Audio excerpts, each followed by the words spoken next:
Mistura de gases ideais. Introdução à psicrometria. Então, a segunda parte do curso de refrigeração, nós vamos ver mistura de gases ideais e a parte de psicrometria. O que nós vamos ver nessa aula aqui, então? Conceitos fundamentais da psicrometria para o dimensionamento do sistema de refrigeração. Entre eles, pressão e volume parciais, os conceitos de pressão e volumes parciais, frações molares, a umidade relativa e a razão de umidade ou umidade absoluta, temperatura de bulbo seco, de bulbo úmido e de orvalho. Isso aqui são conceitos importantes para poder dimensionar um sistema de refrigeração adequadamente.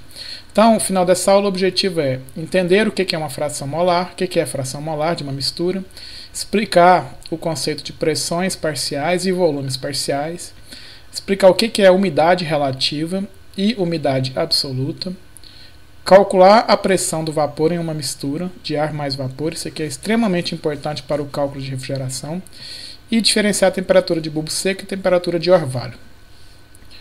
Então, psicrometria é uma palavra que vem do grego, que significa frio mais medida, ou seja, a medida do frio. É o estudo das misturas de ar mais vapor de água. A gente vai estudar ar e vapor de água, porque a atmosfera tem também água, tem vapor de água na atmosfera.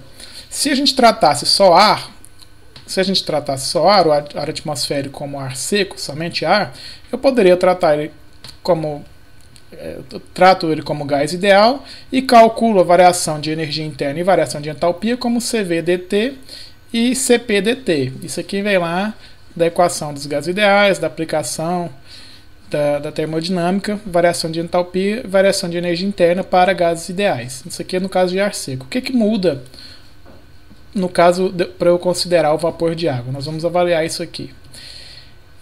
Então nós temos que entender a equação dos gases ideais, fazendo relembrando aqui a equação dos gases ideais em função da massa, pressão, volume, massa, R vezes a temperatura, pressão em kilopascal ou pascal, volume em metros cúbicos, a massa em quilogramas, temperatura em Kelvin, equação dos gases ideais sempre a temperatura em Kelvin, e o R é a constante específica do gás, em quilojoules por quilograma Kelvin, se eu tiver com a pressão em kilopascal, ou em joules por quilograma Kelvin, se eu tiver a pressão em pascal. Então só tem que tomar cuidado aqui para estar com as unidades consistentes, porque se eu ponho a pressão aqui em kilopascal e a constante do gás em joules, eu estou errando aqui por 10 ao cubo. Então é só tomar cuidado em relação a isso.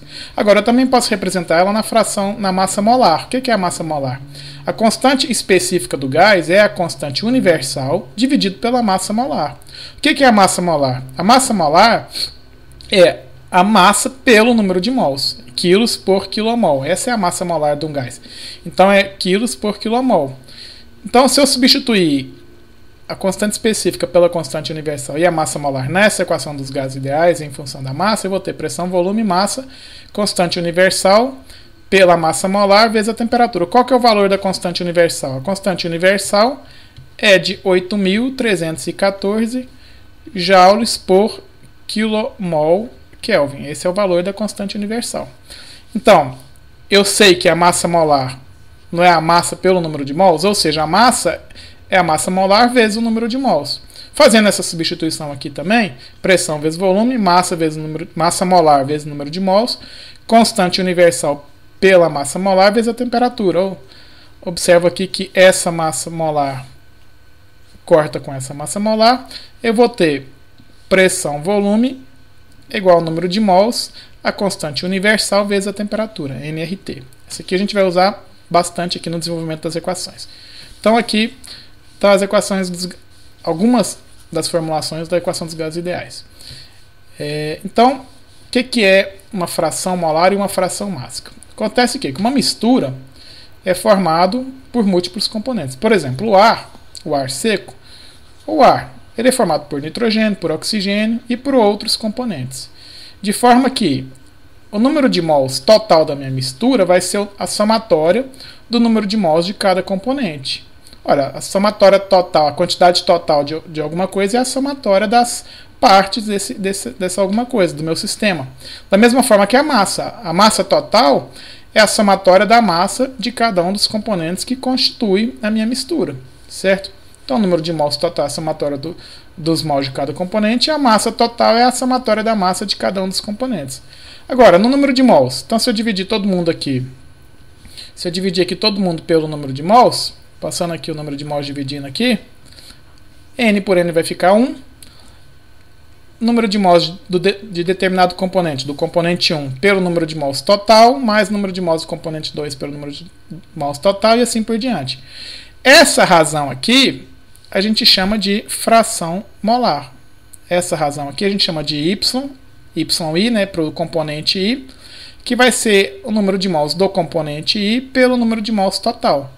A somatória dessas frações molares tem que me dar 100%, ou 1, certo? Da mesma forma para a massa. Se eu pego aqui a massa, a somatória das massas de cada um dos elementos, se eu divido todo mundo pela massa, eu tenho massa por massa que vai ser igual a 1 a frações mássicas. Isso aqui é uma fração mássica, ó, a quantidade de massa do elemento 1 pela massa total do sistema. A quantidade de massa do elemento 2 pela massa total, a quantidade de massa do elemento 3 pela massa total. Isso aqui a gente chama de fração mássica, certo? Fração mássica. E também a somatória das frações mássicas tem que dar 100%, ou 1. Então isso é fração molar e a fração mássica. O que a gente vai usar muito aqui, importante entender a fração molar. A fração molar é importantíssima aqui. Vou ter pôr exclamações aqui, entendam esse conceito aqui. Por quê? Porque a gente tem que entender como é que a gente representa o meu sistema. Eu posso representar ele pelo modelo de AMH, que é o conceito de volumes parciais. O que ele fala? Que o volume total da minha mistura vai ser a somatória do volume de cada um dos componentes da minha mistura, avaliados à mesma pressão e temperatura. É isso que ele fala. Então eu tenho o volume do componente 1 avaliado a uma pressão e temperatura, mais o volume do componente 2 avaliado nessa mesma pressão e temperatura. O meu sistema vai ter a somatória dos volumes avaliados nessa mesma pressão e temperatura. Então aqui, o volume total vai ser a somatória dos volumes de cada um dos elementos. Se eu passo aqui o volume dividindo, da mesma forma que eu fiz nos outros, ali dividindo aqui tudo pelo volume, eu tenho que 1 vai ser volume 1 sobre o volume total, mais volume 2 pelo volume total, fazendo aqui para 2 componentes. Agora, eu posso aplicar a equação dos gases ideais. Pressão vezes volume é igual ao número de mols, constante universal pela temperatura. De forma que, para cada um dos elementos, para o volume 1, vai ser o número de mols 1, RT1 sobre P1. Volume 2, N2, RT2 sobre P2, R barra, né? E volume total, NRT sobre P, R barra. Agora, eu estou falando que a pressão é a mesma para todos, né? Pressão do elemento 1 é igual à pressão do elemento 2, que é a pressão da mistura. Então, P1 igual a P2, que é igual a P. E a temperatura também é a mesma. T1 é igual a T2, que é igual a T. Logo, se P1 igual a P2, eu vou pegar e dividir aqui V1 por V. V1 por V vai ser N1 RT1 pela pressão 1, dividido pelo volume, que é N, R barra, temperatura pela pressão. Agora, se a temperatura é a mesma, temperatura corta, a pressão também é a mesma, a pressão com a pressão corta, o R também corta, R corta. Vai ficar o quê? Volume 1 sobre o volume total vai ser o número de mols do elemento 1 pelo número de mols da mistura. E o que é esse número de mols do elemento pelo número total? É a própria fração molar, que nós vimos aqui anteriormente, a fração molar. Número de mols do elemento pelo número de totals da mistura. Certo? Fazendo também para o volume 2, eu obtenho a mesma coisa. A temperatura é a mesma, a pressão é a mesma, o R é o mesmo, de forma que vai ficar o número de mols do elemento 2 pelo número de mols total, que é a própria fração molar. De forma que eu posso representar o volume de cada um dos elementos da minha mistura como sendo o volume total da minha mistura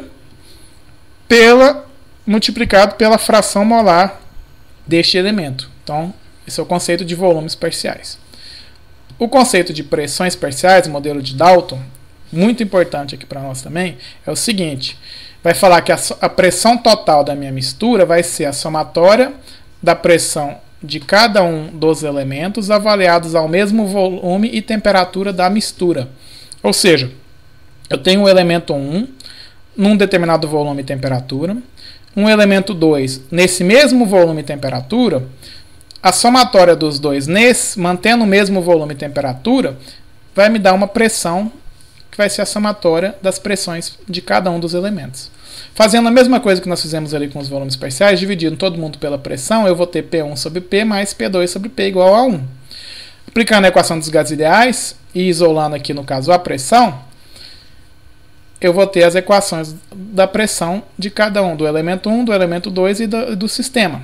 Agora, eu sei que eu estou avaliando que o volume é igual para todo mundo e a temperatura é igual, de forma que se eu divido P1 sobre P, eu vou ter que é N1 RT1 sobre V1 dividido por NRR barra T sobre V. Só que a temperatura é a mesma, então temperatura corta e o volume é o mesmo. Então volume corta, o R barra é o mesmo, corta. Vai ficar a pressão do elemento 1 pela pressão total, vai ser igual a fração molar, N1 sobre N, fração molar desse elemento. Fazendo o mesmo procedimento para o 2, eu vou ter que também a pressão 2 sobre a pressão total vai ser a própria fração molar. Então eu tiro aqui o conceito das pressões parciais, que é a pressão de cada um dos meus elementos na mistura, nada mais é do que a pressão total, multiplicado pela fração molar deste elemento na minha mistura. Certo? Isso aqui, guardem isso aqui, que vai ser bastante utilizado no dimensionamento do sistema de refrigeração. Pressões parciais. Outros conceitos importantes. O ar pode ser seco, ele pode ser saturado e pode ser úmido. O que é ar seco? O ar seco ele não contém água. E o ar saturado é o ar que contém a maior quantidade possível de água. Qual que é essa aqui? Esse aqui vai ser quando a pressão do ar for igual à pressão de saturação. Nós vamos ver daqui a pouco aqui mais a fundo sobre isso. Então o ar seco não tem água e o ar saturado é que tem a maior quantidade possível de água. No caso, a pressão da água vai ser a própria pressão de saturação. E o ar úmido? O ar úmido ele é intermediário entre o ar seco e o ar saturado. Ele tem água, mas ele não tem a máxima quantidade de água. Certo? Conceito de umidade relativa. Umidade relativa nada mais é do que a razão entre o número de mols, a fração molar da água pela fração molar máxima da água no ar. Certo? Isso é a umidade relativa. A fração molar, certo? Fração molar da minha água, fração molar dividido pela máxima fração molar possível. Bom, a gente viu que pelo modelo de Dalton, a fração molar de cada um dos elementos pode ser dado pela pressão do elemento pela pressão total, certo? Então, a minha umidade relativa vai ser a pressão da água pela pressão total, pressão do vapor de água no ar pela pressão total, dividido pelo, a gente viu que o ar úmido, o ar saturado, a pressão dele, a pressão da água no ar saturado é a própria pressão de saturação. Então, eu tenho aqui que a pressão de saturação dividido pela pressão total da minha mistura. Eu posso cortar essas pressões, que é a pressão total da mistura, vou ter que a umidade relativa vai ser a pressão da água dividido pela pressão de saturação da água no ar. Então vai ser a pressão parcial do vapor de água pela pressão de saturação da água na mistura à mesma temperatura. Por exemplo, se eu falo que qual que é a umidade relativa então do ar seco? O ar seco não tem água. Portanto, a umidade relativa φ é igual a zero. O ar saturado. O ar saturado, vamos supor que eu fale que a minha temperatura do meu ar é de 30 graus Celsius. 30 graus Celsius, qual que vai ser a pressão dele se meu ar é saturado? Ou seja, máxima quantidade possível de água nele, minha pressão vai ser a própria pressão de saturação. Certo? Então, a pressão vai ser a própria pressão de saturação. Então, dividido pela pressão de saturação, eu tenho que a umidade relativa para o ar saturado é de 100%. E o ar úmido? O ar úmido é alguma coisa entre 0 e 100%. Nada mais do que isso. Por exemplo, se eu falo que para 30 graus Celsius, deixa eu chegar isso aqui um pouquinho para cima aqui. Opa, deixar aqui então. Para 30 graus Celsius,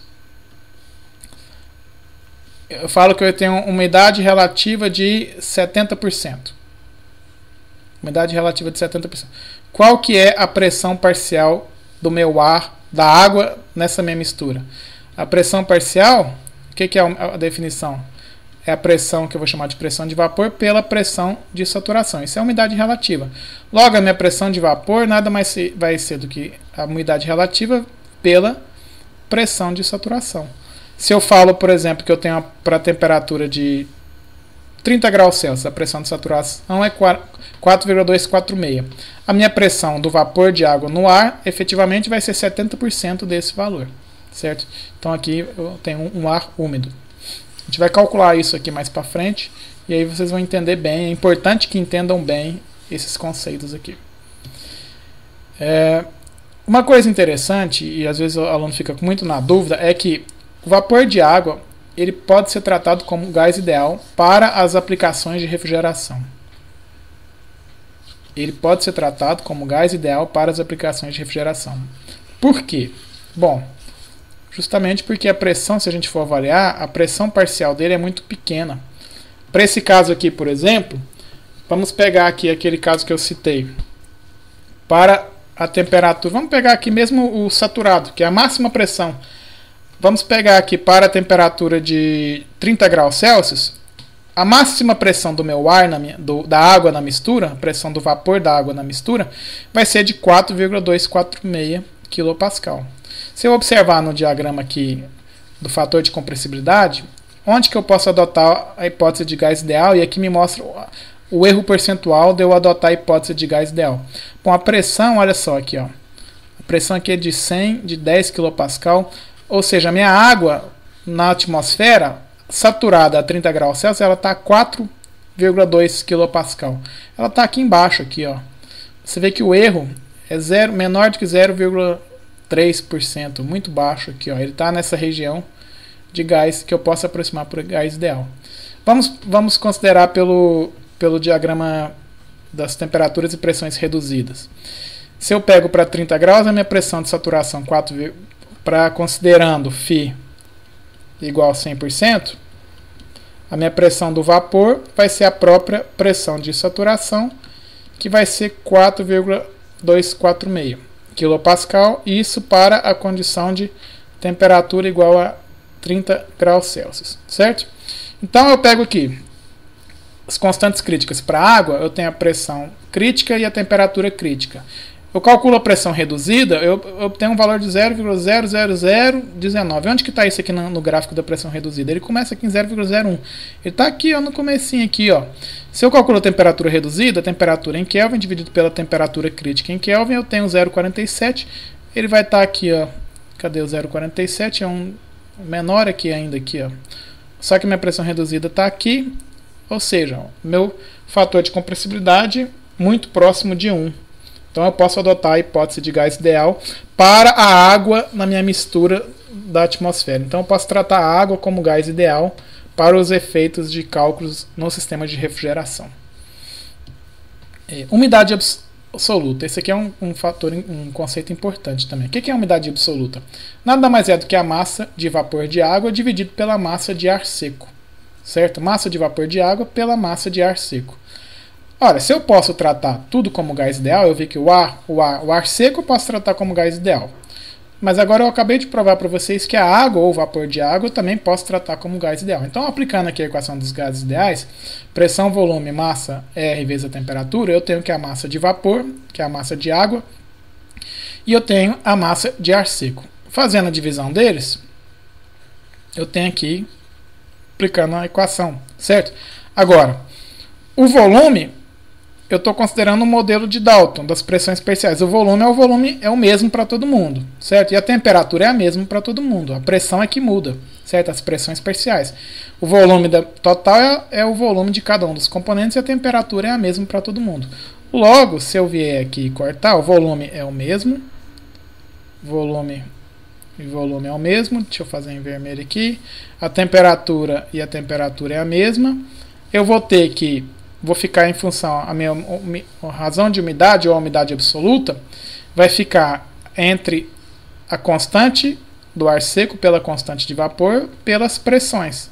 Pressão de vapor pela pressão do ar seco, certo? Só fazer aqui, ó, dividir um pelo outro, eu tenho essa razão. Agora, Essa constante do ar seco e a constante da água, eu tenho elas aqui, ó, o R, 0,287 kJ por quilograma Kelvin para o ar, e para a água 0,4615, de forma que se eu dividir isso aqui, vai dar 0,622, certo? Então eu posso falar que a minha razão de umidade é 0,622 pressão de vapor pela pressão do ar seco. Isso aqui, anotem e lembrem dessa equação que a gente vai usar muito. A razão de umidade ou a umidade absoluta é 0,622, que vem aqui dessa razão entre a constante específica do ar e a constante específica da água, vezes a pressão de vapor pela pressão de ar seco. Agora, a pressão total é a pressão de ar seco mais a pressão de vapor. Isso aqui é o modelo de Dalton. A pressão total da minha mistura é a somatória das pressões de cada um dos elementos. De forma que eu posso falar que a pressão de ar seco nada mais é do que a minha pressão total, que é a pressão atmosférica, menos a pressão de vapor. Certo? Então eu posso também escrever a umidade absoluta como 0,622 pressão de vapor dividido pela pressão total, que é a pressão atmosférica, menos a pressão de vapor. Isso aqui é equivalente. Então aqui é a razão de umidade absoluta, razão de umidade ou umidade absoluta. Certo? Como eu calculo? Com base na pressão do vapor e da pressão de ar seco. Temperaturas. Temperaturas de bulbo seco e temperatura de orvalho. Temperatura de bulbo seco nada mais é do que a temperatura que o termômetro convencional mede. E a temperatura de orvalho é a temperatura que o vapor da água vai condensar. Isso é a temperatura de orvalho. Então, se eu falo que eu tenho, por exemplo, que meu vapor de água está numa pressão de 2,339 kPa, a minha temperatura de orvalho vai ser 20. Certo? Então, aqui nada mais é do que isso. É qual a temperatura em que ele vai começar a transformar de vapor, porque se eu estou considerando ele como o gás ideal, ele está no estado de vapor, certo? É a água no estado de vapor na minha atmosfera. Quando ele começa a condensar, ele vai transformar em líquido. E vai começar a transformar em líquido dependendo dessa temperatura de orvalho. Nós vamos calcular isso mais para frente. Então, vamos calcular agora, na verdade, né? Vamos pegar esse exemplo aqui. Ar úmido a 100 kPa, 30 graus Celsius, umidade relativa de 84%. Ele vai ser resfriado a pressão constante. Calcula a pressão de vapor na mistura, a temperatura de orvalho, pressão do ar seco, a razão de umidade e a massa de vapor. Certo? Então vamos calcular aqui. O item 1. Eu quero calcular a pressão de vapor na minha mistura. Bom, como é que eu faço isso? Primeiro eu venho que meu ar está a 100 kPa, temperatura de 30 graus Celsius. Então eu venho aqui na tabela de água saturada, na temperatura de 30 graus Celsius, eu observo que a minha pressão de saturação é de 4,246. Está aqui, ó, 4,246. Bom, o conceito de umidade relativa, nós vimos que eu posso obter a umidade relativa pela pressão de vapor, pela máxima pressão de vapor na minha mistura, que é a minha pressão de saturação. Certo? Então, para 30 graus Celsius, qual que é a pressão de saturação? Aqui na tabela, ó, temperatura, pressão de saturação. 30 graus, pressão de saturação 4,246. Certo? E isso vai ser igual a 84%, a razão entre a pressão pela pressão de saturação. Se eu dei a umidade relativa, falei que é 84%, a minha pressão de vapor vai ser 84% da pressão de saturação. Logo, a minha pressão de vapor de 3,567 kPa. Essa é a pressão que o meu vapor de água está na atmosfera para essas condições. Para essa pressão, qual que vai ser a temperatura de orvalho? Bom, se eu observar aqui, qual que é a pressão? 3,567. Essa é a minha pressão que eu estou, certo? Então, 3,567 está aqui entre 30 e 25 graus. Fazendo a interpolação aqui entre 30 e 25, para as temperaturas, aqui eu peguei a outra tabela em função da pressão, mas aqui daria a mesma coisa. Eu obtenho a temperatura para pressão de 3 eu tenho a temperatura de saturação de 24,08 e para pressão de 4 eu tenho a temperatura de saturação de 28,96. Para a pressão que eu tenho, eu obtenho a temperatura de orvalho, que é a temperatura de saturação, obtenho de 26,85. O que me dá isso aqui? Que informação que é essa aqui? Bom, a minha temperatura é quanto atualmente? 30 graus Celsius.